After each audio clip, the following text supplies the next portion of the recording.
Hello everyone, good morning. कैसे हैं आप लोग? तो लास्ट लेक्चर में हमने एक्सरसाइज 3.3 खत्म कर लिया था। अब इस चैप्टर में और कुछ बचा नहीं है, जस्ट लास्ट एक्सरसाइज आपकी बची हुई है जिसमें कुछ बेसिक क्वेश्चंस है जो हमने आपको बताया। लाइक मैंने आपको लास्ट में जब आपको सारे कोऑर्डिनेटर्स बता रहा था तो मैंने ये आपको समझा दिया था, राइट? कि सिर्फ डेफिनेशन पे मत जाओ, डेफिनेशन पे क्या दिया है वो देखो, क्या नहीं दिया उस पर मत फोकस करो, राइट?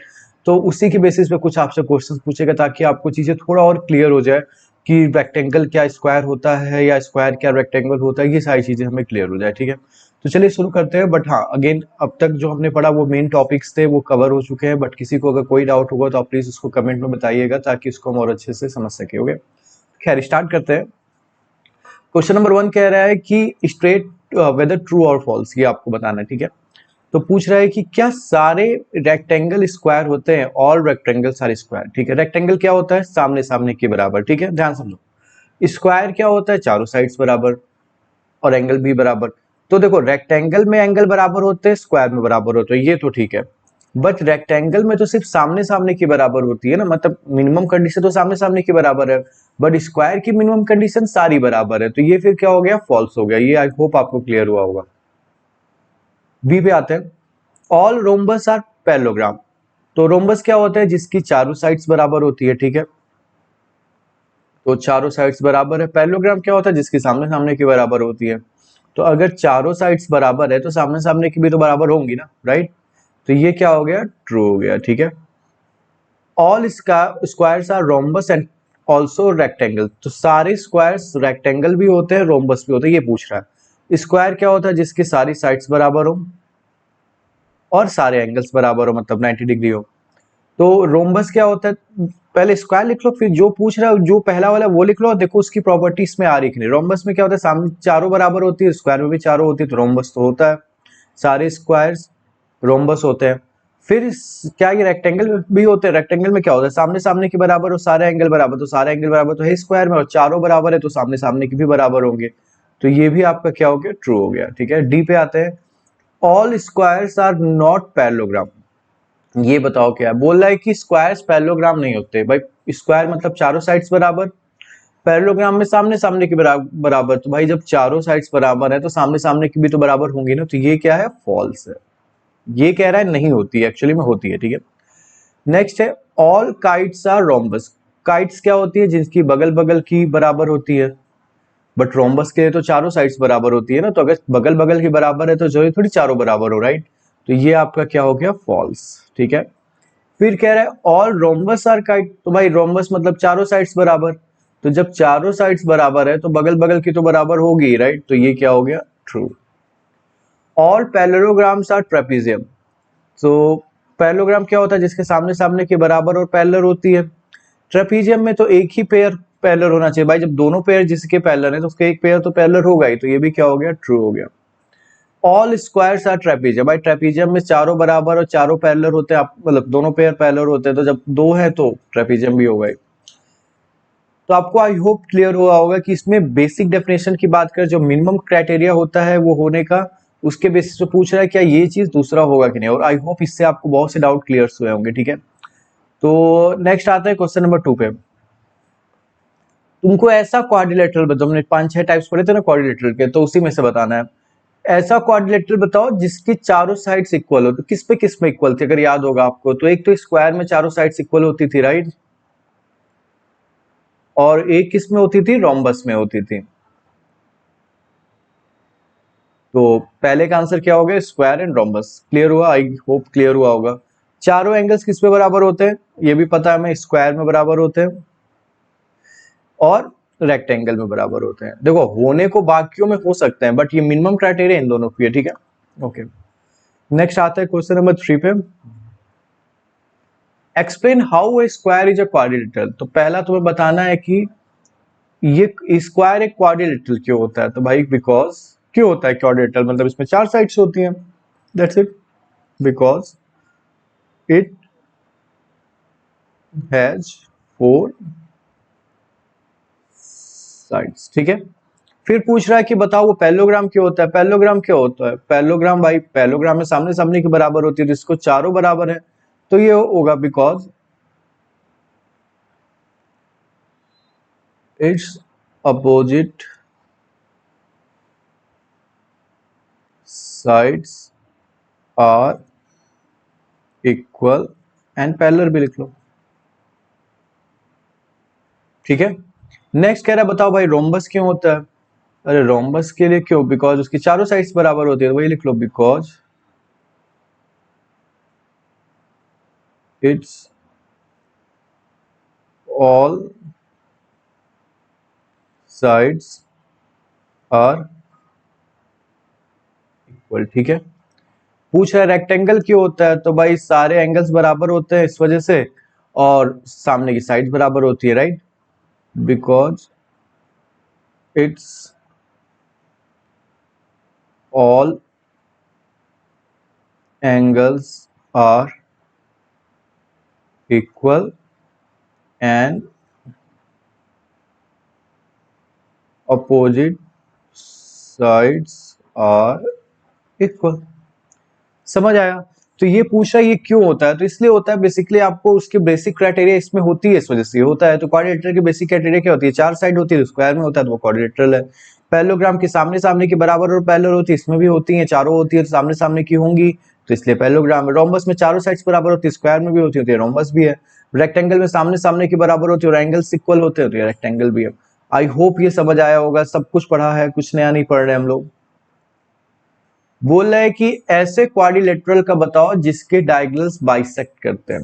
देखो डायगोनल का तो मैंने आपको अलग से समझाया था, ठीक है। बाइसेक्ट किसमें बताया था मैंने, सब में करते हैं, ठीक है।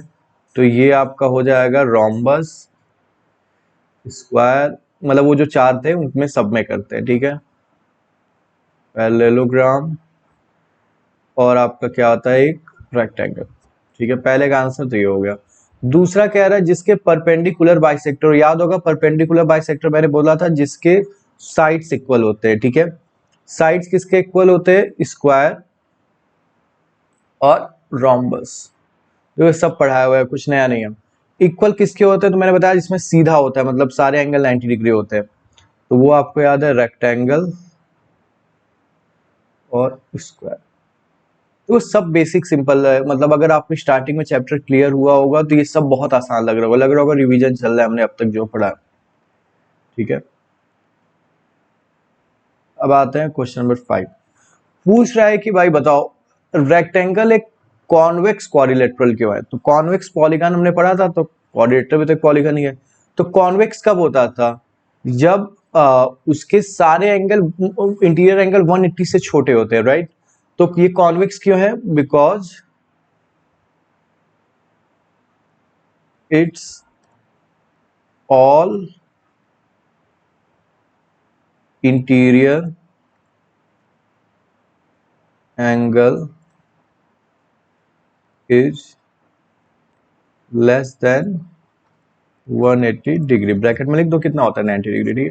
तो इसके चारों एंगल 90 होते हैं, हमने पढ़ा सारे बराबर होते हैं, तो इस वजह से ये क्या है आपका कॉन्वेक्स। कॉन्वेक्स कॉनकेव में क्या होता है, क्या कहते हैं, कॉनकेव जो होता है तो उसमें वो बड़ा हो जाता, मैंने बताया था केव जैसा कुछ होता है, तो एक एंगल आपका 180 से बड़ा हो जाता था, ठीक है।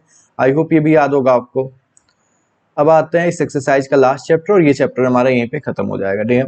क्या कह रहा है, ABC is a right angle triangle. अच्छा, राइट एंगल ट्रायंगल क्या होता है, अगर आपने नहीं पढ़ा हो, जैसे एक ट्रायंगल होते हैं ना, ये एक ट्रायंगल है, तो अगर इसका कोई एक एंगल 90 डिग्री हो जाता है तो उसको राइट एंगल ट्रायंगल कहते हैं। तो मतलब ये तुम्हारा, सॉरी नीचे बनाता हूं, तो ये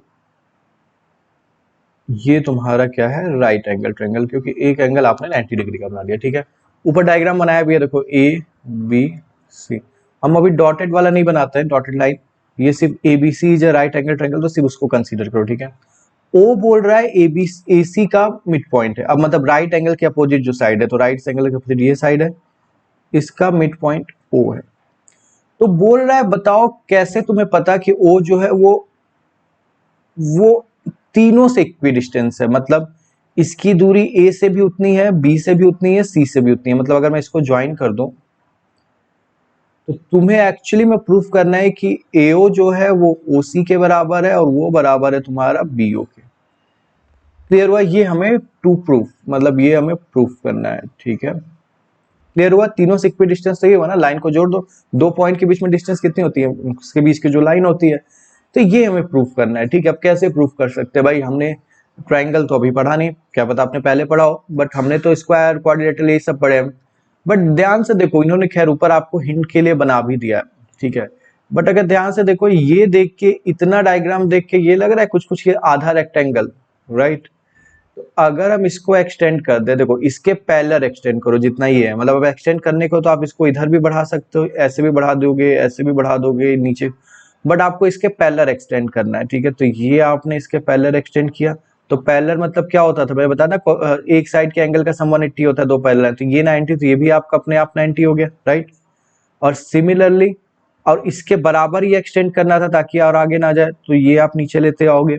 तो इवेंचुअली जब आप एक्सटेंड करोगे इसको पॉइंट डी तक, तो ये आपका ए बी सी डी ये क्या बन जाएगा, रेक्टेंगल बन जाएगा। आई होप ये क्लियर हो रहा होगा। ये 90 डिग्री देख के मेरे दिमाग में आया कि ऐसे मैं बना दूंगा तो ये वैसे बन जाएगा, या तो आप रेक्टेंगल अगर आपके दिमाग में आता होगा याद करो, तो ये देखो देखने में भी लगता होगा, इसके डायगोनल इसको दो राइट एंगल ट्रायंगल में डिवाइड करते हैं, ठीक है। तो ए बी सी डी आपका क्या हो गया, लिखोगे कैसे, ठीक है, इसको प्रूफ कैसे करेंगे, ठीक है। तो हम लिखेंगे कैसे, ड्रॉ, हमने ये किया A D parallel to B C, ठीक है, ये हमने ड्रॉ किया, ठीक है, such that A D equal to B C. भाई देखो कुछ गड़बड़ तो नहीं किया ना हमने, क्या ए डी के पैरेलल तुमसे कहूँ एक बी सी के पहले एक लाइन ड्रॉ कर दो, कर दोगे, ठीक है। उसको कहाँ पे रोकना है वो बोल दिया मैंने, जहां तक बी सी है, ठीक है, यहाँ तक क्लियर है।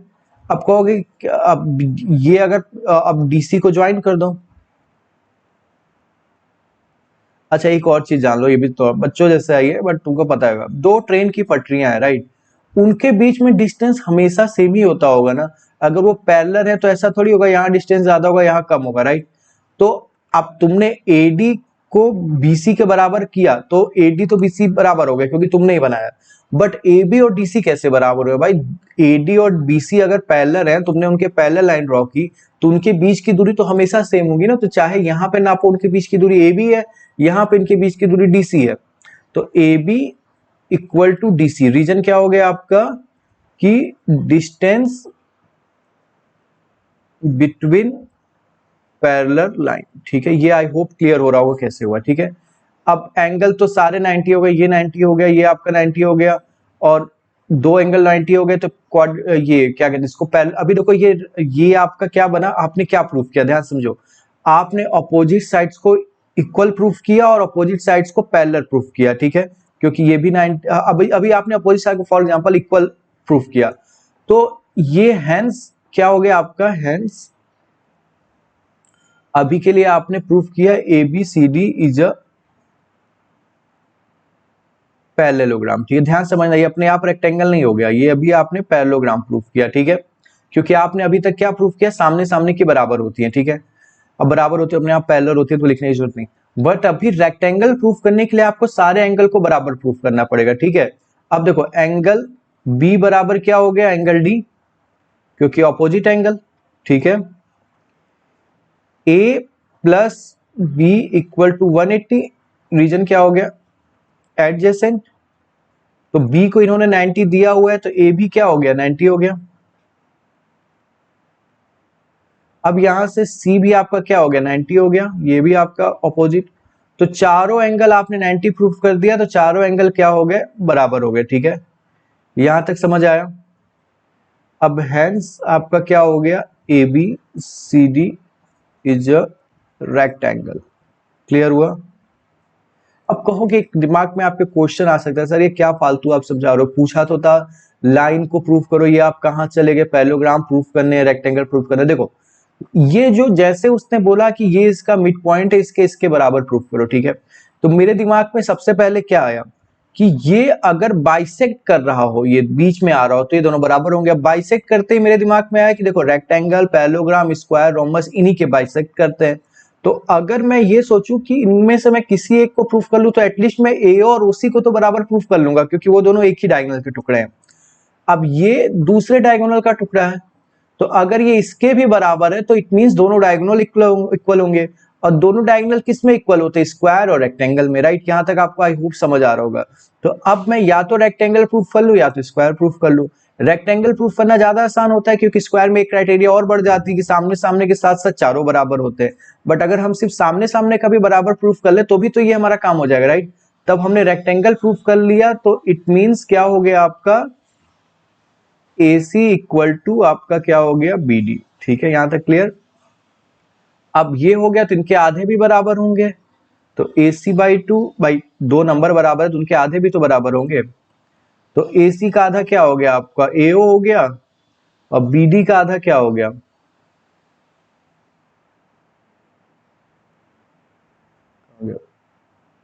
BD का आधा आपका क्या हो गया, BO।